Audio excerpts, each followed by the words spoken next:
ಬೋಳೆ ಸೌತೆಕಾಯಿ ಹಾಕಿದ ಕೊದ್ದಲ್ಲಿ ಯಾವ ರೀತಿ ಬಂದಿದೆ ನೋಡಿ. ಈ ಮಸಾಲೆಯದ್ದೆಲ್ಲ ಒಳ್ಳೆ ಪರಿಮಳ ಬರ್ತಾ ಉಂಟು. ಫ್ರೆಂಡ್ಸ್, ನಮ್ಮ ಕಡೆ ಮಳೆಗಾಲ ಶುರುವಾದಾಗ ಹೆಚ್ಚಾಗಿ ಸೌತೆಕಾಯಿ ಹಾಗೆಯೇ ಹಲಸಿನಕಾಯಿ ಬೋಳೆ ಹಾಕಿ ಒಂದು ಕೊದ್ದಲ್ಲಿ ಮಾಡ್ತೇವೆ. ಅದು ತುಂಬಾ ಟೇಸ್ಟಿಯಾಗಿರ್ತದೆ. ನಮ್ಮ ಉಡುಪಿ ಬ್ರಾಹ್ಮಣರ ಮನೆಯಲ್ಲಂತೂ ಹೆಚ್ಚಾಗಿ ಮಾಡುವಂಥ ರೆಸಿಪಿ ಅಂತಲೇ ಹೇಳ್ಬೋದು. ಯಾವ ರೀತಿ ಮಾಡೋದಂತ ಹೇಳಿ ಇವತ್ತಿನ ವಿಡಿಯೋದಲ್ಲಿ ನೋಡುವ. ಯಾರಾದರೂ ನಮ್ಮ ಕರಾವಳಿ ಮಿರರ್ ಚಾನಲ್ನ ಹೊಸಬ್ರು ನೋಡ್ತಾ ಇದ್ದರೆ ಸಬ್ಸ್ಕ್ರೈಬ್ ಮಾಡಿ. ಹಾಗೆಯೇ ಫೇಸ್ಬುಕ್ ಮತ್ತು ಇನ್ಸ್ಟಾಗ್ರಾಮಲ್ಲಿ ಪೇಜ್ ಇದೆ, ಅದನ್ನು ಕೂಡ ಫಾಲೋ ಮಾಡಿ. ವಿಡಿಯೋ ಸ್ಟಾರ್ಟ್ ಮಾಡುವ. ನಾನು Asha Udupa Kateel. Welcome back to Karavali Mirror. ಇವತ್ತು ನಾವು ಮಾಡುವ ಸಾಂಬಾರಿಗೆ ಉಂಟಲ್ಲ, ಸೌತೆಕಾಯಿ ಹಾಗೆಯೇ ಹಲಸಿನ ಬೀಜ ಹಾಕಿ ಮಾಡುವಂಥದ್ದು ತುಂಬಾ ಸ್ಪೆಷಲ್ ಆಗಿರ್ತದೆ. ಎರಡು ಮೇನ್ ಆಗಿ ಹಾಕುವಂಥದ್ದು. ಅದರಲ್ಲಿ ಈ ಹಲಸಿನ ಬೀಜ ನೋಡಿ ಫ್ರೆಶ್ ಇದೆ. ನಮ್ಮ ತುಳುವಲ್ಲಿ ಇದಕ್ಕೆ ಬೋಳೆ ಅಂತ ಹೇಳ್ತೇವೆ. ಇದು ನೋಡಿ ಶೈನಿಂಗ್ ಆಗಿ ಕಾಣ್ತಾ ಇದೆ ನೋಡಿ. ಇದರದ್ದು ಸಿಪ್ಪೆ ಎಲ್ಲ ಹಾಗೆ ಇದೆ. ಈ ಥರ ಇದನ್ನು ಬೇಯಿಸಿದರೆ ಇದು ಒಳಗೆದ್ದು ಏನು ಬೇಯುವುದಿಲ್ಲ. ಮತ್ತು ನಮಗೆ ಇದು ಈ ಗಂಟಲಲ್ಲಿ ಸಿಕ್ಕಾಕೊಂಡ್ರೆ ತುಂಬ ಕಷ್ಟ. ಅದಕ್ಕಾಗಿ ಇದನ್ನು ಬೇಯಿಸೋಕ್ಕಿಂತ ಮೊದಲು ಸಿಪ್ಪೆ ತೆಗೆದು ಗುದ್ದಿ ಅದನ್ನು ಬೇಯಲಿಕ್ಕೆ ಇಡಬೇಕು. ನೋಡಿ, ಈ ಥರ ಎರಡು ಮೂರನ್ನು ಒಟ್ಟಿಗೆ ಹಾಕಿ ನಾನು ಇದನ್ನು ಗುದ್ದಿಕೊಳ್ತೇನೆ. ಒಂದು 2 ಸಲ ಗುದ್ದಿದ್ರೆ ಅದು ಫುಲ್ ಹೀಗೆ ಸಿಪ್ಪೆ ಓಪನ್ ಆಗ್ತದೆ. ಓಪನ್ ಆದ ನಂತರ ನಮಗೆ ಕೈಯಲ್ಲಿ ತೆಗಿಲಿಕ್ಕೆ ಸುಲಭ. ನೋಡಿ, ಈ ಥರ ಓಪನ್ ಆಯಿತು. ಇದನ್ನೇನು ಹಾಗೇನೆ ಕೈಯಲ್ಲಿ ಸಿಪ್ಪೆ ತೆಗಿಬೇಕು. ಫುಲ್ ಗಟ್ಟಿ ಇರ್ತದೆ ನೋಡಿ ಸಿಪ್ಪೆ. ನೋಡಿ ಹೇಗೆ ರಫ್ ಇದೆ ನೋಡಿ, ಸೌಂಡ್ ಬರ್ತದೆ.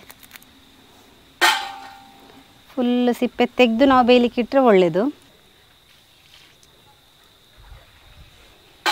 ಈ ಹಲಸಿನಕಾಯಿ ಬೀಜದಲ್ಲಿ ಉಂಟಲ್ಲ, ವಿಧವಾದ ರೆಸಿಪಿ ಮಾಡ್ಬೋದು. ಇದರ ಚಟ್ನಿ ತಂಬುಳಿ ಎಲ್ಲ ತುಂಬ ಒಳ್ಳೆಯದಾಗ್ತದೆ. ಅದೇ ಈ ಸಾಂಬಾರಿಗೆ ಮಿಕ್ಸಿಂಗ್ ಎಲ್ಲ ಹಾಕ್ಬೋದು. ಅಂದರೆ ಈ ಬಟಾಟೆಯಲ್ಲಿ ಕೂಡ ಮಾಡ್ತೇವೆ ನಾವು, ಗಸಿ ಥರ ಮಾಡ್ತೇವೆ. ಈ ಬೋಳೆ ಎಲ್ಲ ಹಾಕಿ ತುಂಬಾ ಟೇಸ್ಟಿಯಾಗಿರ್ತದೆ. ಈ ಥರ ಸಿಪ್ಪೆ ಅಂತೆಲ್ಲ ತೆಗೆದು ನಾವು ಉಂಟಲ್ಲ ಪದಾರ್ಥ ಮಾಡಿದರೆ ಭಾರಿ ಟೇಸ್ಟ್. ಇದು ಫ್ರೆಶ್ ಇದೆ ನೋಡಿ. ಇದನ್ನು ನಮ್ಮ ಕಡೆ ಎಲ್ಲ ಹಾಗೆ ಪ್ರಿಸರ್ವ್ ಮಾಡ್ತಾರೆ. ಇದನ್ನು ಒಣಗಿಸಿ ಎಲ್ಲ ಹಾಗೆ ಇಟ್ಟರೆ ಉಂಟಲ್ಲ, ನಮಗೆ ಯಾವಾಗ ಬೇಕೋ ಆವಾಗ ಯೂಸ್ ಮಾಡ್ಕೋಬೋದು. ನಮಗೆ ನಾರ್ಮಲಾಗಿ ಹಲಸಿನ ಹಣ್ಣು ಯಾವಾಗಲೂ ಸಿಗೋದಿಲ್ಲ ನೋಡಿ.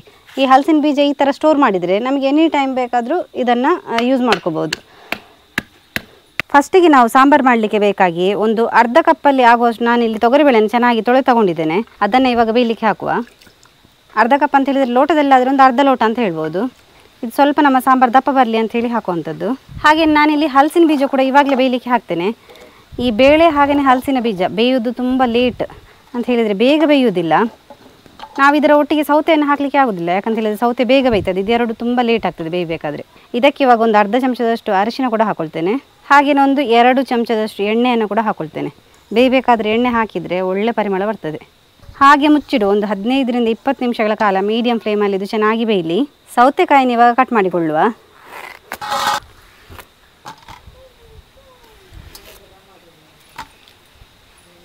ಬೀಜ ಎಲ್ಲ ತೆಗಿಯುವ. ಈ ಥರ ಮೀಡಿಯಂ ಸೈಜಲ್ಲಿ ಕಟ್ ಮಾಡಿಕೊಳ್ಳುವ.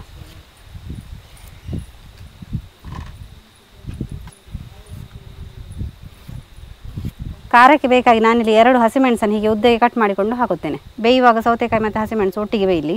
ಇವಾಗ ನಾವು ಸೌತೆಕಾಯಿನ ಬೇಯಲಿಕ್ಕೆ ಹಾಕುವ. ಬೇಯಲಿಕ್ಕೆ ಬೇಕಾಗಿ ನೀರಿಟ್ಟಿದ್ದೆ, ಅದು ಚೆನ್ನಾಗಿ ಬಿಸಿಯಾಗಿದೆ. ಸೌತೆಕಾಯಿ ಮೆಣಸಿನಕಾಯಿ 2 ಕೂಡ ಒಟ್ಟಿಗೆ ಹಾಕೋಬೇಕು. ಯಾಕಂತ ಹೇಳಿದರೆ ಈ ಮೆಣಸಿನ ಖಾರ ಉಂಟಲ್ಲ ಇವಾಗಲೇ ಬಿಟ್ಕೊಳ್ತದೆ ನೀರಿಗೆ.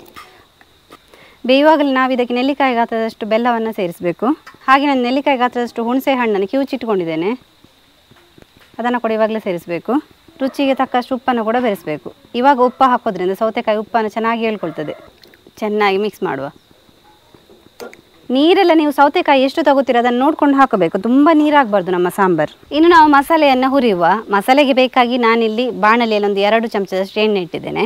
ಆ ಎಣ್ಣೆಗೆ ಇವಾಗ 1 ಚಮಚದಷ್ಟು ಉದ್ದಿನಬೇಳೆ, 2 ಚಮಚದಷ್ಟು ಕೊತ್ತಂಬರಿ, 1 ಚಮಚದಷ್ಟು ಜೀರಿಗೆ ಇಷ್ಟನ್ನು ಹಾಕಿ ಚೆನ್ನಾಗಿ ಹುರಿಬೇಕು. ನಾನಿಲ್ಲಿ ಹುರಿದ ಮಸಾಲೆಯನ್ನು ಹಾಕೊಳ್ತಾ ಇದ್ದೇನೆ ನಮ್ಮ ಸಾಂಬಾರಿಗೆ. ಇದು ಹಸಿ ಮಸಾಲೆಯನ್ನು ಕೂಡ ಹಾಕ್ಕೊಂಡು ಮಾಡ್ಬೋದು. 2 ಕೂಡ ಟೇಸ್ಟ್ ಡಿಫ್ರೆಂಟ್ ಆಗಿ ಬರ್ತದೆ.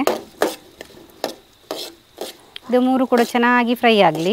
ಇವಾಗ ನಾನು ಇದಕ್ಕೆ ಒಂದು ಅರ್ಧ ಚಮಚದಷ್ಟು ಮೆಂತ್ಯವನ್ನು ಕೂಡ ಹಾಕ್ಕೊಳ್ತೇನೆ. ಮೆಂತ್ಯ ಹಾಕಿದರೆ ಒಳ್ಳೆ ಟೇಸ್ಟ್ ಬರ್ತದೆ, ಆದರೆ ತುಂಬ ಹಾಕಿದರೆ ಕಹಿ ಆಗ್ತದೆ. ಅರ್ಧ ಚಮಚ ಹಾಕಿದರೆ ಸಾಕಾಗ್ತದೆ.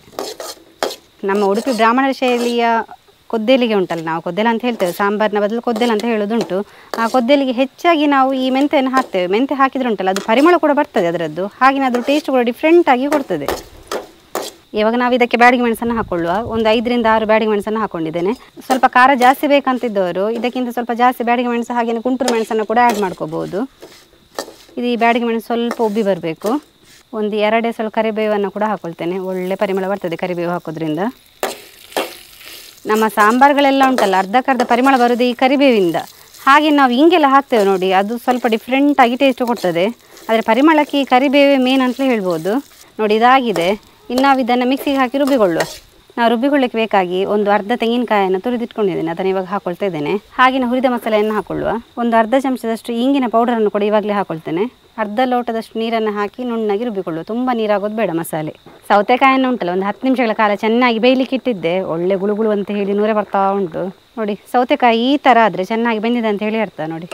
ಆವಾಗ ನಾವು ಬೇಯಲಿಕ್ಕೆ ಇಟ್ಟಂತಹ ಬೋಳೆ ಮತ್ತು ತೊಗರಿಬೇಳೆ ಚೆನ್ನಾಗಿ ಬೆಂದಿದೆ. ತೊಗರಿಬೇಳೆ ಅಂತೂ ಫುಲ್ಲು ಸ್ಮ್ಯಾಶ್ ಆಗಿದೆ ನೋಡಿ. ಇದನ್ನು ಇವಾಗ ಸೌತೆಕಾಯಿ ಒಟ್ಟಿಗೆ ಸೇರಿಸಿ ಇದನ್ನು ಕುದಿಸುವ.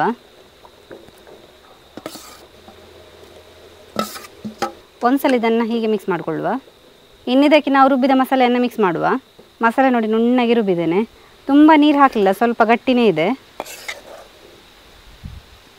ನೋಡಿ. ಮಸಾಲೆನ ಚೆನ್ನಾಗಿ ಮಿಕ್ಸ್ ಮಾಡುವ. ಇವಾಗ ಇನ್ನು ಮಸಾಲೆ ಉಂಟಲ್ಲ, ಒಂದು 2 ಕುದಿ ಬರಬೇಕು. ಯಾಕಂತ ಹೇಳಿದರೆ ಇದರಲ್ಲಿ ಏನಾದರೂ ಹಸಿ ಸ್ಮೆಲ್ ಇದ್ದರೆ ಅದು ಹೋಗ್ತದೆ ನೋಡಿ. ನಮ್ಮ ಸಾಂಬಾರು ಉಂಟಲ್ಲ ಚೆನ್ನಾಗಿ ಕುದಿ ಬರ್ತಾ ಉಂಟು. ನಾನಿಲ್ಲಿ ಸ್ವಲ್ಪ ಉಪ್ಪನ್ನು ಕೂಡ ಇವಾಗ ಸೇರಿಸ್ಕೊಳ್ತೇನೆ. ನಾನು ಬೋಳೆ ಬೇಯಬೇಕಾದ್ರೆ ಉಪ್ಪು ಹಾಕಿರಲಿಲ್ಲ, ಅದಕ್ಕಾಗಿ ಇವಾಗ ಸ್ವಲ್ಪ ಉಪ್ಪನ್ನು ಸೇರಿಸ್ತಾ ಇದ್ದೇನೆ. ಬೋಳೆಗೆ ಕೂಡ ಚೆನ್ನಾಗಿ ಉಪ್ಪು ಹಿಡಿಬೇಕು. ಹಾಗಾಗಿ ಸೌತೆ ಬೇಯಬೇಕಾದ್ರೆ ಸ್ವಲ್ಪ ಉಪ್ಪು, ಹಾಗೆಯೇ ಬೋಳೆ ಮತ್ತು ಸಾಂಬಾರಿಗೆಲ್ಲ ಸೇರಿಸಿ ಸ್ವಲ್ಪ ಉಪ್ಪು ಇವಾಗ ಹಾಕ್ಕೊಂಡೆ. ಇನ್ನು ಇದಕ್ಕೊಂದು ಸಿಂಪಲ್ ಆದ ಒಗ್ಗರಣೆ ಕೊಡುವ. ಒಗ್ಗರಣೆಗೆ ಎಣ್ಣೆ ಇಟ್ಟಾಗಿದೆ. ಸಾಸಿವೆಯನ್ನು ಹಾಕೊಳ್ಳುವ. 1 ಚಮಚದಷ್ಟು ಸಾಸಿವೆಯನ್ನು ಹಾಕ್ಕೊಳ್ತೇನೆ. ಹಾಗೆಯೇ ಬ್ಯಾಡಿಗೆ ಮೆಣಸು, 1 ಎಸಳು ಕರಿಬೇವು.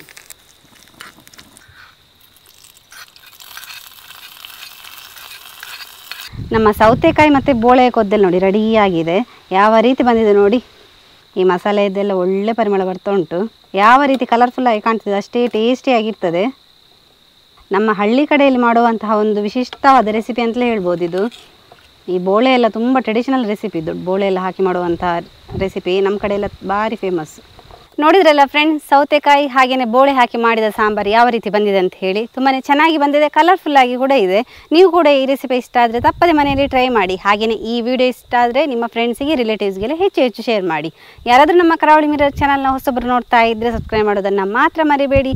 ಹೀಗೆ ನಮ್ಮ ಚಾನಲ್ನ ಸಬ್ಸ್ಕ್ರೈಬ್ ಮಾಡಿ, ಸಪೋರ್ಟ್ ಮಾಡಿ, ಫಾಲೋ ಮಾಡ್ತಾ ಇರಿ. ನಾವು ಇಂಟ್ರೆಸ್ಟಿಂಗ್ ವಿಡಿಯೋದೊಂದಿಗೆ ಮುಂದೆ ಸಿಗ್ತಾ ಇರ್ತೇವೆ. Thank you.